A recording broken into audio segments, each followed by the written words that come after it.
In a previous discussion, we were talking about the distinction between traditional resistance movements and modern politics. The traditional resistance movements, as you are aware, were organized predominantly by the rural classes, and modern politics was characterized by the rise of associations.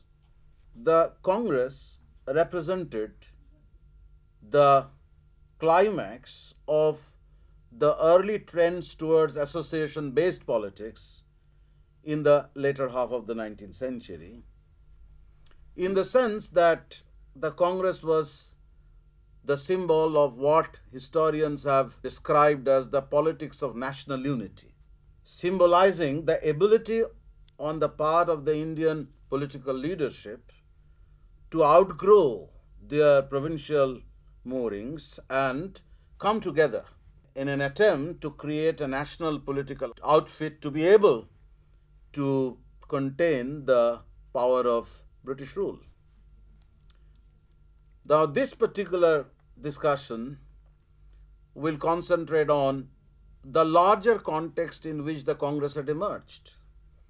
Through the political experience of the Indian intelligentsia in the course of the decades of 1860s and 1870s. The early 1880s was a time when the political leadership, essentially provincial in nature at that stage, increasingly felt the need for a national body. What the significance of this event was in the long term will be taken up, of course, later.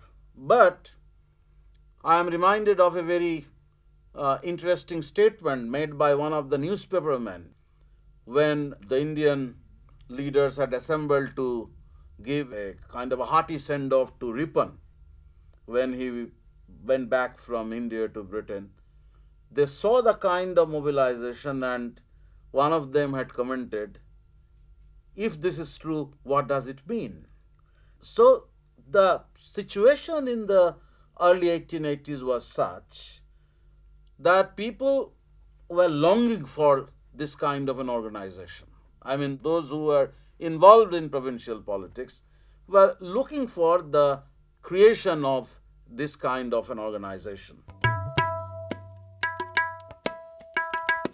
Historical explanations for the rise of the Congress, the foundation of the Congress in 1885, usually call attention to the experience that I am talking about, the experience of the rise of a public sphere, the experience of the provincial bodies that had been formed since 1850s. But there are certain arguments which need to be sorted out at the very early part of this discussion. Sir, what is this public sphere and how is it constituted? You know, the term public sphere would obviously imply a kind of activity which is relatively open, which happens in the presence of the public view it, participate in it, read the literature that this kind of activity actually produces. The term public sphere was employed by historians of the French Revolution who found in the activities of the many different clubs that actually contributed to the revolutionary movement on the eve of the Great French Revolution of 1789 as some of the major evidences of how the public sphere had emerged.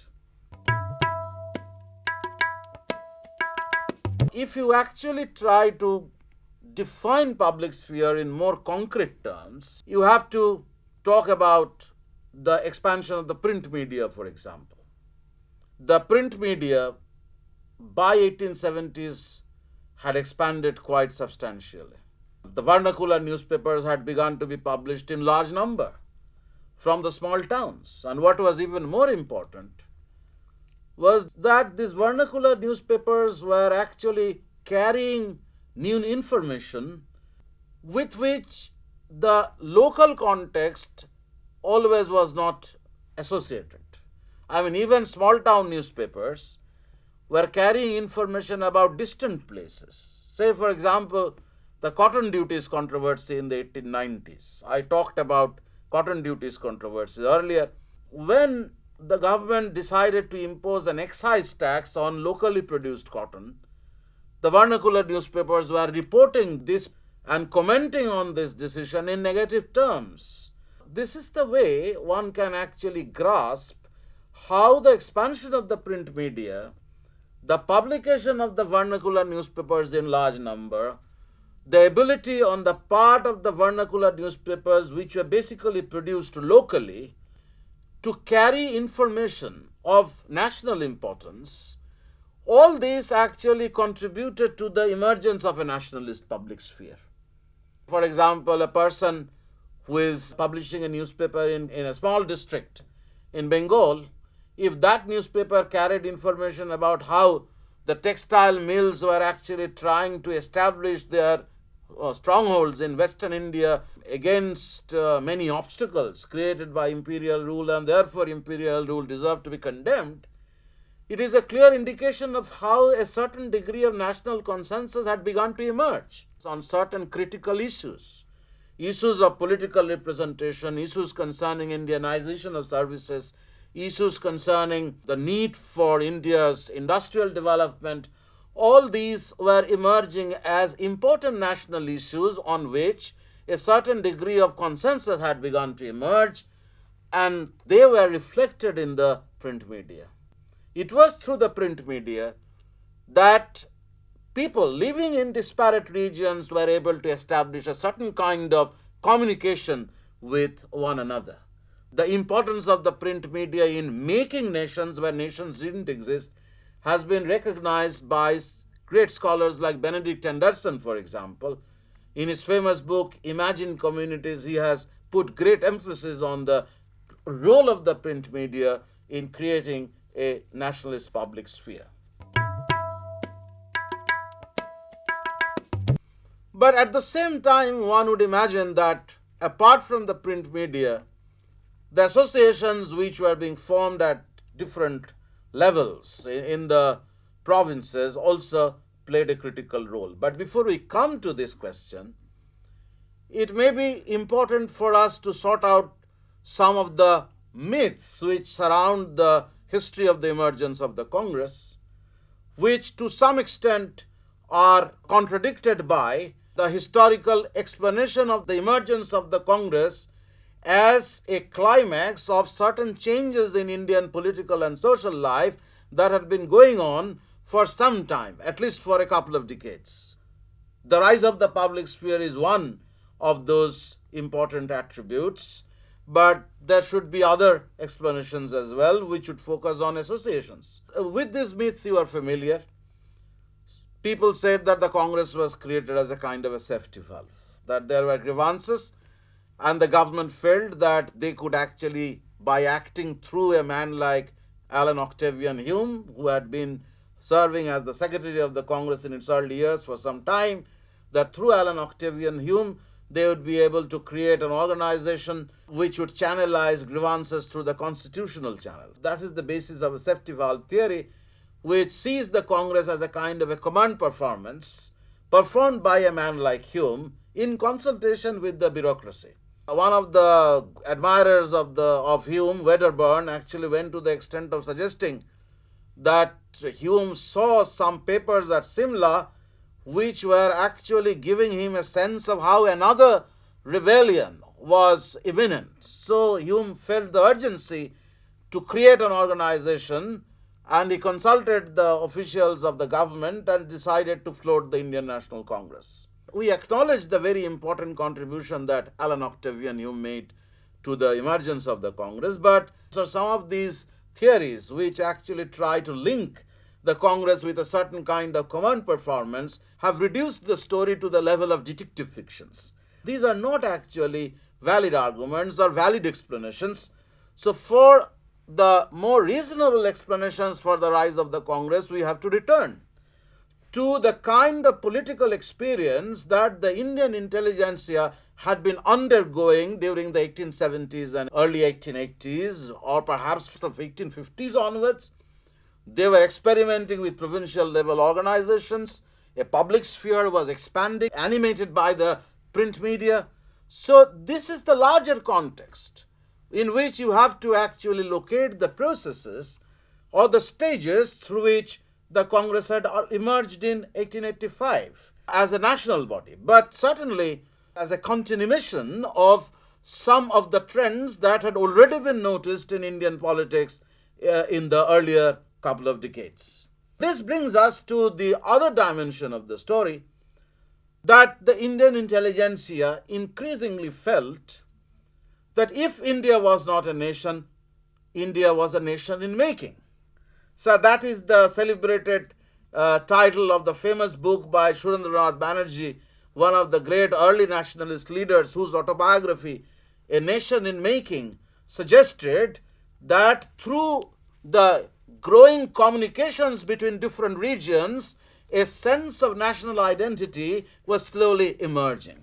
Sir, wasn't it difficult for the Indian intelligentsia to define Indian identity in view of the many linguistic or regional division in India? So of course it was. For example, if you read Bankim Chandra Chatterjee's Bharatbarsha, Kalanko, so the term jati, which is connotative of nation, was used in many senses. It could be in caste, it could be in religious group, it could be in a regional group. But at the same time, it also shows how the Indian intelligentsia was groping for a certain kind of identity to which it cut across regional barriers or regional boundaries. The political leadership was firmly embedded in the regions. So you have theories about how there were regional elites. The three high castes of Bengal, the Chitpavans of Maharashtra, the Tamil Brahmins, the Kayasthas of northern India, the Kayasthas of an Andhra region, all these have been looked upon as regional elites who had powerful positions and strongholds in the regions. They created their regional outfits and they had these small kitchen gardens in the regions to nurse. But even then, when the Congress was set up, or when there were initiatives towards the establishment of national level organizations, when it was easier for men from one region to communicate with men from another region through a process of social communication, the railways made it possible, the print media made it possible, then there would be a natural tendency on the part of the Indian intelligentsia to define national identity without, of course, completely invalidating the regional identity, which had a certain stronger cultural basis. So one of the answers to this problem ultimately came from Tagore later, when he said that we have little nations in India who could be integrated within an overarching great nation. So Tagore came up with this idea of Bharatvarsha Mahajati, the Indian great nation, which would incorporate many little nations within its body. So the problem that the Indian intelligentsia was encountering in defining a national identity was a real problem. For example, some of these people would go to the extent of suggesting that it was possible to create an all India state, but it was not possible to create a nation in India, considering that there were many linguistic differences, many regional differences. The powerful regional elites were the mainstay of political activity. So, considering all these, there would be a certain hesitation on the part of many people going through this experience of the latter half of the 19th century to define national identity in very clear terms. But as I said, that the political experience of the intelligentsia, the greater communications between regions, all this created the larger context, initiated a process through which, to use Surendranath Banerjee's words again, a nation in making.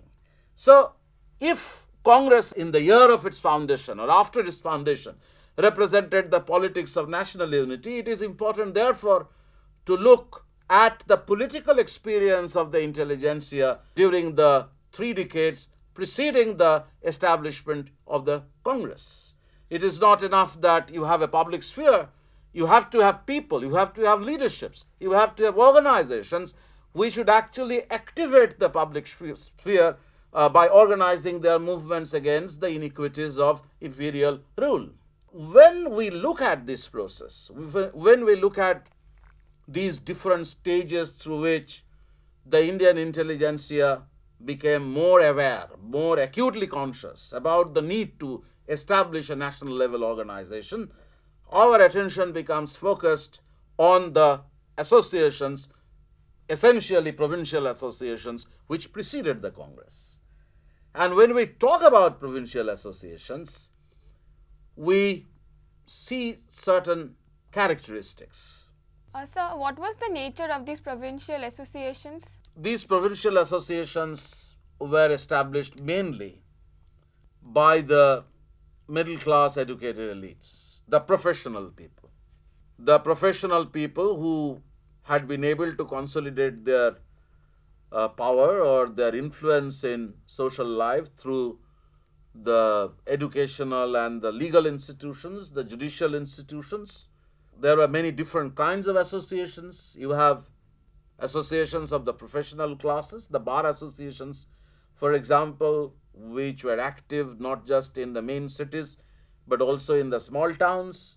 And the bar associations often acted as the link between the political bodies which were set up in the main cities and the local communities. So there were associations of different kinds, but in this, the professionals were actually providing the main leadership, partly because of their ability to lead the public, partly because of their ability to speak the language that the British rulers would be able to understand, and also because of their exposure to liberal education from which they had imbibed the liberal political ideas which they wished to use against the despotic character of British rule. Now, this association politics, if we may use the term, the politics of associations, I am using the label used or the phrase used by O'Neill Sheil in his famous work, Emergence of Indian Nationalism.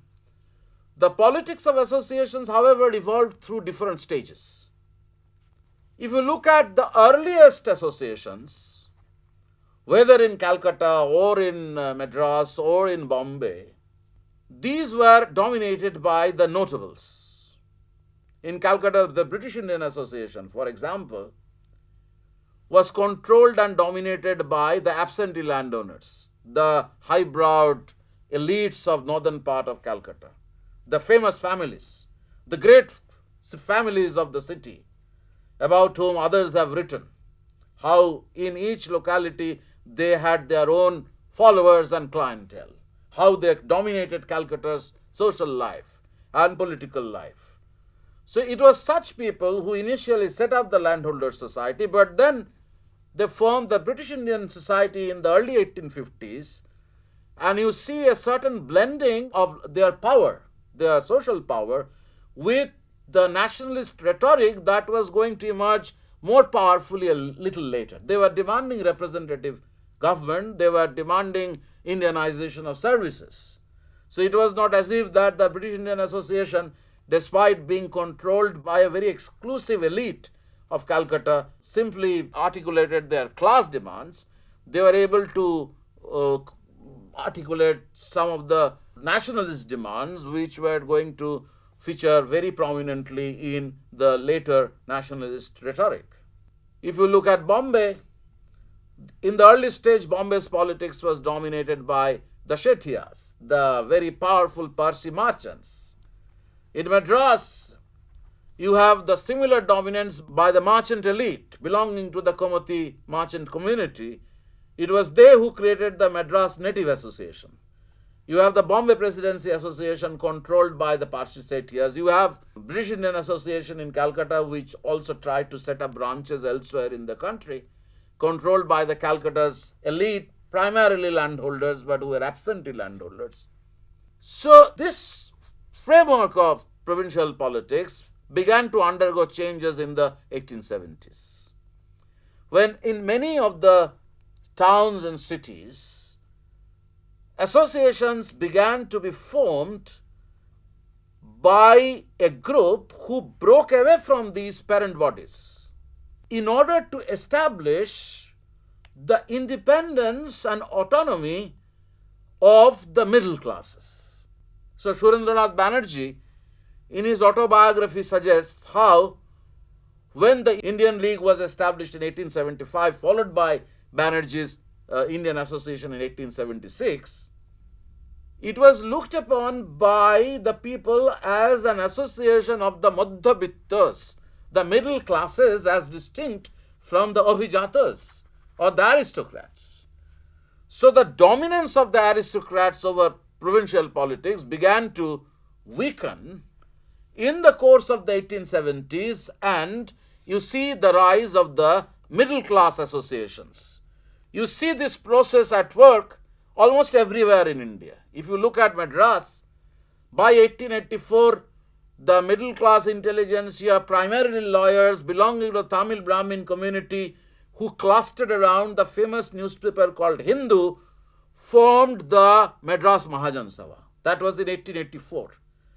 You see similar things happening in Bombay as well, when the graduates, no longer the Parsis alone, but the graduates who were Marathas, Brahmins, Chitpavans, who had migrated from interior Maharashtra and gone to Bombay to take up English education, to be able to acquire the ability to join professions, modern professions and services, they formed their own organization, the Bombay Association. These are the graduates of Elphinstone College.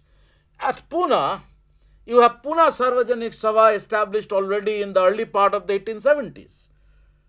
Basically, students of Ferguson College, the English educated elites, public spirited men, they had formed their educational societies and also the Pune Sarvajanik Sabha in order to organize a movement for social reform and political reform as well. If you come to the 1870s, you can see an important transformation in Indian politics. This was the time when the print media was expanding, and this was the time when new kinds of associations had begun to emerge under middle class leadership. So this is the foundation on which the Congress eventually emerged in the middle of 1880s. But when we talk about the emergence of the Congress, the experience of the 1880s was also critically important to the extent that the defeat of some of the liberal measures of the government under Ripon's viceroyalty, particularly the Ilbert Bill reform, impressed upon the Indian leadership the need for creating a powerful organization at the national level in order to be able to influence government policy. So, what was the impact of Ilbert Bill controversy on the Indian intelligentsia? It has a context actually. You see, the late 1870s was a period of conservative dominance in British policy. In England, conservatives were ruling, and you have Lytton, who was enacting a series of repressive laws. The Vernacular Press Act was one of them, which tried to restrict the vernacular press in 1879. You had Dramatic Performances Act. But then in 1880, a new government was set up in England. Gladstone won the election. And incidentally, many early Indian nationalists who were active in the provincial bodies campaigned in favor of Gladstone. They sent letters to the English electorate asking them to support Gladstone. So once Gladstone was in power, he sent Ripon to India with a liberal mandate. One of the more important reforms was the local self-government reform. That was implemented later, but the kind of objective that Ripon had was never realized. Ripon wanted the local government reforms to create a proper representative system, at least at the local level, but it is said that in India at that time, Ripon was the only liberal. The viceroy was the lone liberal, continuously resisted by the conservative officials of the civil service. So all the provincial governors, the members of the British bureaucracy resisted this idea and ultimately scuttled the objectives of Ripon's local government reforms. But then Ilbert Bill was a major eye-opener for the provincial leaders. You know the content of the Ilbert Bill, that there was a proposal mooted by Ripon's law member Courtney Ilbert that there should be a perfect judicial equality. The Indian judges would be allowed to try an offender, even if he is a European. Now, against this measure, An organized agitation was conducted by the chambers of commerce, particularly the planters' interest, who had this habit of killing plantation laborers and arguing that because of an enlarged spleen, a minor injury had caused death. They thought that this kind of power that was given to the Indian judges would be putting the planters' interest in jeopardy, or the interest of the Europeans in jeopardy, European women in danger, European men in danger. They mobilized the Anglo-Indians, the Eurasian community as well, and organized a massive agitation in Calcutta, public meetings in Dalhousie Square, in which they actually fulminated against this measure, and ultimately Ripon had to compromise. This is an experience which impressed upon the Indian leadership the need for a national level organization. You see that from 1882-83 onwards, there were a series of efforts to create a national level organization. One of these efforts came from Surendranath Banerjee, the leader of the Indian Association of Calcutta. He had his connections in North India. He traveled through North India and set up an Indian National Conference, which was in 1883. And then a parallel effort was undertaken by Hume by bringing together the Madras and the Bombay leaders, and they formed the Indian National Congress. The first session was held in 1885, in which Banerjee wasn't present, but in the session that was held in Calcutta in 1886, the Indian National Conference merged into the Indian National Congress to create the basis of what is known as the politics of national unity. The Congress emerging as the symbol of modern nationalism in India on the basis of the experience of the intelligentsia during a couple of decades preceding the foundation of the Congress, the expansion of the public sphere, the development of provincial associations, the political experience of the intelligentsia in the 1880s. All this contributed to the rise of the Congress in 1885. This is the conclusion that we have to arrive at. We are not actually considering those detective fictions in connection with the history of the origin of the Congress. We have to offer a processual explanation. We have to look at the stages through which the Congress eventually emerged in 1885 on the basis of the experience of the intelligentsia. This is the point that we were trying to make, that if you are actually trying to analyze the rise of the Congress or trying to trace its history, you have to look at the happenings in the latter half of the 19th century, the growing consolidation of the intelligentsia, their absorption of liberal ideas, their demands for representative government, Indianization of services, India's economic development.